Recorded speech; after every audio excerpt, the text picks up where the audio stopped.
ஆம்லேட்டை விட இது நல்லாயிருக்கும். நீங்கள் ஒரு வாட்டி ட்ரை பண்ணி பாருங்களேன். ஒரு பல்லாரி, ஒரு தக்காளி பழம், ஒரு பச்சை மிளகு, இந்த 3 எடுத்து கட் பண்ணி வச்சுக்கோங்க. அடுப்பை பற்ற வச்சுக்கோங்க. கடாயில் கொஞ்சமாக எண்ணெய் விட்டுக்கோங்க.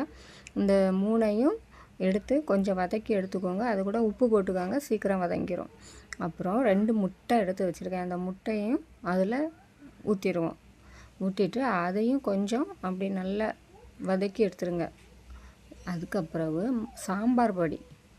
சாம்பார் பொடினா நான் பேபி சாம்பார் பொடி தான் போடுவேன். சக்தி கொஞ்சம் காரம் இருக்கும், பேபியில் காரம் கம்மியாக இருக்கும். 1 ஸ்பூன் அளவுக்கு அதையும் போட்டு கிண்டி எடுத்துட்டிங்கன்னா ரசம் வச்சு சாப்பிட்றதுக்கு சூப்பராக இருக்குங்க.